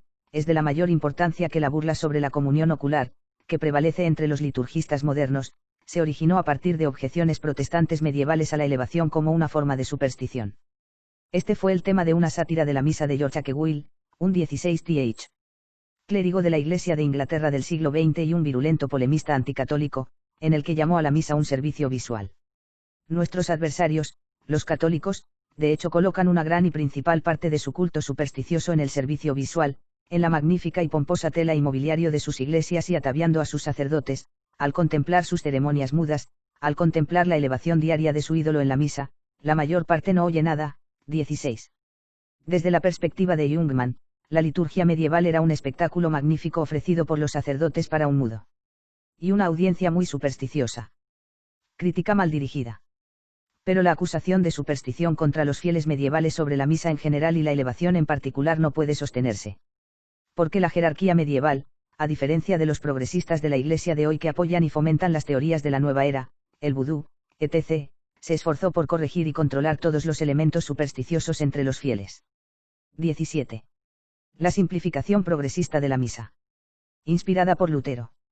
Dr. Carol Birne. Cuando estudiamos la historia del movimiento litúrgico, que fue fuertemente influenciado por el Joseph Jungmann, hay que maravillarse de la facilidad con la que los 20th se hicieron progresistas del siglo creer casi cualquier cosa que se refleja negativamente en la Iglesia medieval. Su compañero jesuita, el P. que pronto será cardenal, Avery Dallas encapsuló cuidadosamente en unas pocas palabras el núcleo del tratamiento circunlocutorio de Jungmann a los católicos medievales. En la Edad Media el culto a los santos se volvió exuberante hasta el punto de caer en excesos, es decir, superstición. Un clero venal, en combinación con una población crédula y en gran parte analfabeta, proporcionó un caldo de cultivo para leyendas fantasiosas sobre apariciones, mensajes celestiales y curas milagrosas. Los fuegos del infierno y el purgatorio fueron vívidamente imaginados. Indulgencias, peregrinaciones, reliquias y misas votivas se convirtieron en objetos de un próspero negocio. 1. Avery Dallas. Tarjeta progresista. Avery Dallas toma la posición de Lutero y etiqueta la enseñanza católica como leyendas. No 16 siglo protestante propagandista podría haber decirlo más venenosa o injustamente. Y como la historia de la Reforma ha sido escrita en gran parte por protestantes, la idea que permanece hasta el día de hoy es que los fieles católicos fueron intimidados por un clero cuya principal motivación era la acumulación de riquezas. A Jungmann le resultó fácil sacar provecho de estas polémicas caricaturas. Después de todo, él también estaba fuertemente motivado para rechazar el pensamiento y los logros de la Edad Media. Habiendo degradado el valor de la elevación para el entretenimiento de los reformadores litúrgicos modernos, aquí, Jungmann luego dirigió su atención a otro pilar de la liturgia católica, la venerable tradición de las misas votivas. 2. Estos se decían con mayor frecuencia a pedido de los fieles por sus propias intenciones especiales, en particular para las almas de sus seres queridos fallecidos. 3. Y a menudo iban acompañadas del pago voluntario de un estipendio al sacerdote como regalo a la Iglesia. Jungmann y Luther calumnia medieval fiel. La medieval misa votiva fue denunciado por tanto el 16 protestantes del siglo y 20 liturgistas del siglo, curiosamente por las mismas razones espurias, superstición, ignorancia y codicia clerical. Según este punto de vista, el clero desplumó a los laicos crédulos llenándoles la cabeza de ideas supersticiosas sobre los efectos de la misa, que les llegarían a cambio de la suma de dinero necesaria. Jungmann declaró: las quejas planteadas por los reformadores, especialmente por Lutero, estaban dirigidas con precisión y sin tregua contra puntos cuestionables en la praxis eclesiástica con respecto a la misa, los frutos de la misa, las misas votivas con sus diversos valores, el comercio de estipendios. 4. Si bien nadie niega que existen abusos en todas las épocas de la historia de la Iglesia y que hubo en la Edad Media clérigos que no cumplieron con su llamado y personas laicas de ortodoxia cuestionable, Jungmann no estaba justificado al tomar las críticas de Lutero al pie de la letra. Para tales opiniones constituido un aspecto significativo de la demanda anticlerical en el XVI siglo, y no fueron alimentados tanto por pruebas objetivas como por protestantes oposición a la doctrina y la liturgia católica. Los frutos de la misa. La doctrina de que la misa produce frutos, que trae beneficios tanto espirituales como temporales a los fieles presentes y aquellos por quienes oran, fue rechazada por los herejes protestantes como una fábula supersticiosa. Era su forma de atacar el papel de la Iglesia en la dispensación de la gracia. En lugar de defender el valor impetratorio de la misa sobre la base de que es Cristo quien actúa en ella y el Padre lo escucha indefectiblemente, Jungmann se unió a los protestantes para ridiculizarla. Masa. Jungmann ridiculiza el valor eficaz de la misa. Toda una sección de su historia de la misa está dedicada a una serie de caricaturas medievales en forma de sátira anecdótica, es decir, historias divertidas destinadas a provocar algunas risas a expensas de la piedad católica tradicional. 5. Por lo tanto, según Jungmann, se creía popularmente que durante el tiempo que uno escucha misa no envejece, después de escuchar misa la comida sabe mejor, etc. 6. Pero no hizo ningún intento de poner nada de esto en su contexto adecuado, ignorando la tradición centenaria de piedad católica, que ha estado en la Iglesia desde la época de los primeros padres pero que ha sido desechada por el movimiento litúrgico. Por ejemplo, la mención de no envejecer fue explicada por San Leonard de Port Maurice como referencia a una especie de juventud espiritual vivida por quienes escuchan misa con devoción. 7. En resumen, Jungmann no comprendió la lógica interna y la coherencia intelectual del catolicismo medieval. Y se quejaba de que el sistema de la misa votiva, con su énfasis en los días estipulados, el número de velas y los estipendios preestablecidos, se prestaba a la explotación por parte de los católicos como una especie de fórmula mágica. Que era realmente cuestionable en esta práctica de series de misa, y misas votivas fue la garantía, recurrente una y otra vez, de resultados infalibles. 8. Según Jungmann, estas ideas pudieron florecer sin obstáculos en la literatura devocional y homilética de la época. 9. Y fueron creídas por la gente porque coincidían con su propia manía por los milagros. 10. Pero no hay evidencia que demuestre que la superstición fue un elemento definitorio en el corpus de creencias y prácticas medievales, o que los fieles estaban tratando de manipular a Dios para garantizarles favores instantáneos. Lo que resulta evidente, sin embargo, de las observaciones de Jungmann es que los progresistas prestan poca atención a los milagros y miran con ojos incomprensibles la fe de nuestros antepasados medievales. Jungmann rechazó la misa votiva con desdén como el producto de una mentalidad precientífica adecuada solo para personas que viven en la Edad Media. 11. Indulgencias. Una silografía protestante burlándose de la venta de indulgencias. El bajo estado de la medicina y la higiene y en general el escaso conocimiento de los remedios naturales, así como la incertidumbre generalizada de los derechos legales en los primeros estados medievales, explican en cierta medida el gran número de peticiones externas en estas misas votivas y la fuerte atractivo que tenían para la gente. 12. Este es simplemente un ejemplo de pensamiento reduccionista, Una comprensión más completa de los fieles medievales revelaría que sus motivos para solicitar misas votivas eran principalmente espirituales y devocionales, incluso en tiempos de crisis y epidemias como la peste negra. No es difícil ver por qué estas misas fueron rechazadas por protestantes que no creían que la misa es la forma suprema del culto cristiano, infinitamente agradable a Dios, o que los méritos del santo sacrificio se pueden aplicar a los vivos y a los muertos.